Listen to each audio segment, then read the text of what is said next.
What is up everybody, it's Animac here for Anime Uproar, and in this video we will be talking about a major Dragon Ball Super theory that I first outlined in my What If the Grand Priest is Actually Good video. And I will explain how a brief but potentially very important scene in episode 120 of Dragon Ball Super might have confirmed that the story is going in this exact direction. For those of you who haven't seen my previous video, I will give you a quick summary of the theory and then I will get into how new information from episode 120 seems to be pointing in that same direction.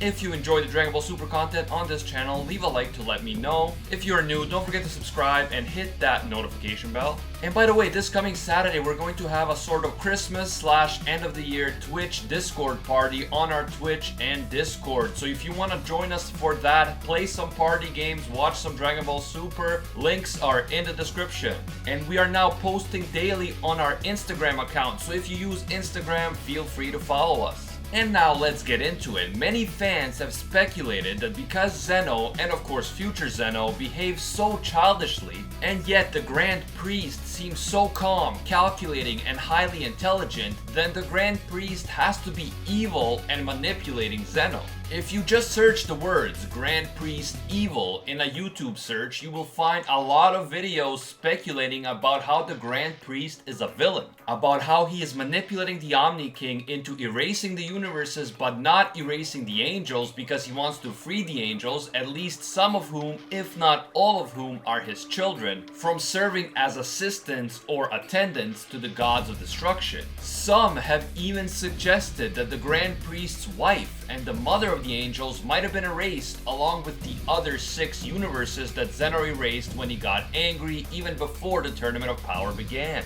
And now the Grand Priest is out for revenge or something along those lines.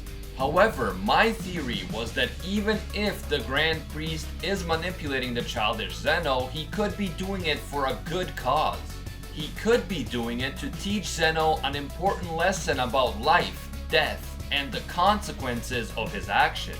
Whis tells Goku and Vegeta that Zeno can destroy entire universes and even all of existence if he wants to.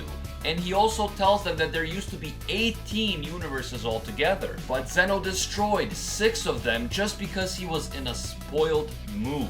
Assuming that Whis is telling the truth here, then obviously Zeno's mood greatly influences his behavior. And if he becomes angry, the consequences could be dire for all of existence. What if one day he gets really mad and decides to destroy everything? This is a very dangerous situation to be in for everyone, including not just mortals but also the angels and the Grand Priest himself. In episode 77, Dragon Ball Super went out of its way to clearly show us that the Zenos don't know the consequences of their actions. In this episode, Zeno is shown playing a game where entire planets are being treated like marbles, and essentially the planets are being hit against each other. Now the important thing here is that the Zenos don't seem to be enjoying the destruction itself, and actually they are seeing the planets projected as a sort of hologram.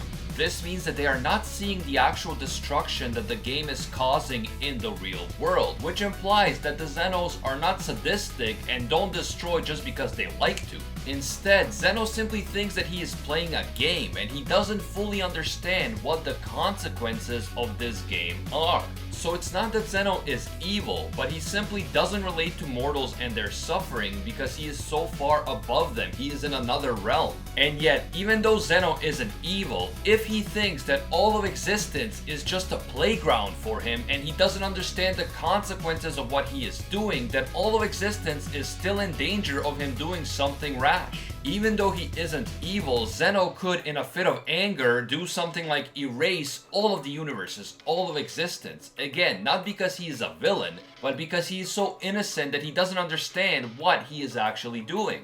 My theory is that the Grand Priest is of course highly intelligent, but clearly he cannot compare in power to Zeno. And because of Zeno's childish nature, the Grand Priest simply cannot explain complex concepts to him and expect him to understand right away. So after seeing Zeno erase 6 universes just because he was in a spoiled mood, the Grand Priest decided that the Tournament of Power would be the perfect opportunity to teach Zeno an important lesson in the only way that Zeno would understand, through a type of game. If you go through the universe survival arc and watch it carefully, you will notice how many times we see both Zenos having a great time and truly enjoying the tournament. Dragon Ball Super has definitely gone out of its way again and again to show us that the Omni King absolutely loves all the fights, all the transformations, the cool techniques, and so on. But as much fun as Zeno is having now, the tournament is coming to an end. Many universes have been erased already, including Universe 6 in one of the most emotional episodes of Dragon Ball Super that really got to me personally. And once the tournament ends, only the winning universe will survive and the 7 others will be erased. As the king of all, it is safe to assume that Zeno lives forever. And after just witnessing a tournament that he had a great time watching and enjoyed a great deal, at some point he will realize, or the Grand Priest will make him realize, that he can never witness such an epic tournament again. There will be only 5 universes left altogether, including the 4 that did not need to compete in the tournament. And although another tournament between those 5 remaining universes would be very interesting, it would still feature less universes, less fighters, less techniques, and so on. It is important to remember that having fun is one of Zeno's top priorities. As the being that stands above all others, and as someone who is usually feared rather than treated with warmth and friendship, he is often bored and lonely. Goku noticed this as well, which is why he brought future Zeno to the current timeline so that Zeno would have someone to play with.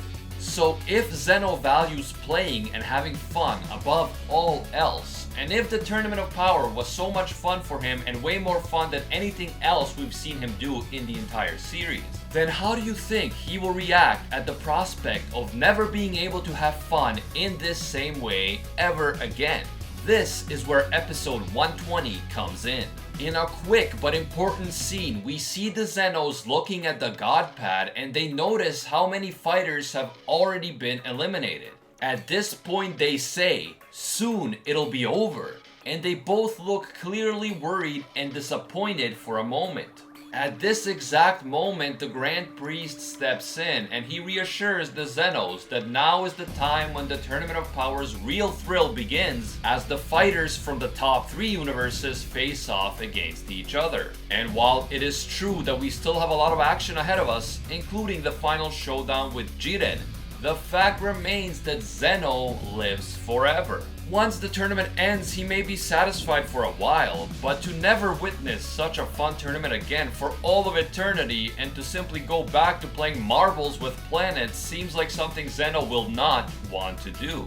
And this is when the Grand Priest can step in once again and tell him that there is another option. If Zeno brings back all the erased universes, he can tell them that in return for his kindness, they will have to compete in a Tournament of Power every few years or so. Kind of like the Olympics, except instead of countries, the competitors will be all the different universes. Zeno has changed his mind about erasing universes before, like when he agreed not to erase any universes if Bergamo defeats Goku during the Zen exhibition match. And now that Zeno has seen that mortals have value, that they are intelligent, impressive fighters, and very, very entertaining, he will be much less likely to decide to simply erase an entire universe just because of a bad mood in the future. This is a lesson that Zeno never would have learned without the Tournament of Power, and this really seems to be the end goal of the Grand Priest. If this does end up being how the Universe Survival Saga ends, it will mean that Zeno has developed as a character, and also it will mean that many new possibilities for future arcs have been created. With all these different universes being brought back, they are now there for us to explore, and new tournaments might be taking place in the future. I also think that it would be very interesting to have Zeno bring back all the universes, including the 6 that he erased before the tournament. I am extremely curious to see what was happening inside those universes. Did they maybe have powerful villains like Zamasu, and that's why Zeno decided to erase them just like future Zeno decided to erase the future timeline? And if so, will Goku and the others have to explore these universes and defeat the villains once the universes are brought back? Also, we've all noticed that when a universe is erased, both Zeno and future Zeno act to make it happen together. So what if, when Zeno decides to bring back the universes that were erased and future Zeno decides to act along with him, future Zeno actually brings back the entire future timeline that he had erased by accident? This would mean that Infinite Zamasu would return, opening yet more possibilities for epic arcs beyond the Tournament of Power. At any rate, let me know what you guys think. Is the story of Dragon Ball Super heading towards Zeno being disappointed that the tournament is over and deciding to bring back the erased universes so that he can keep having fun tournaments like this one in the future? Are we ever going to see what is hiding in the 6 universes that were erased before the tournament? And in general, what's next for Dragon Ball Super after the Universe Survival Saga? Let me know your thoughts down below. If you enjoyed the Dragon Ball Super videos on this channel, be sure to leave a like to let me know. And if you are new to the channel, don't forget to subscribe and hit that notification bell. Thank you so much for your support on this and previous videos. If you want to stay up to date with the channel, be sure to follow us on Twitter and Instagram at AnimeUproar. As always, thank you all so much for watching. And until next time, see ya, Space Cowboys.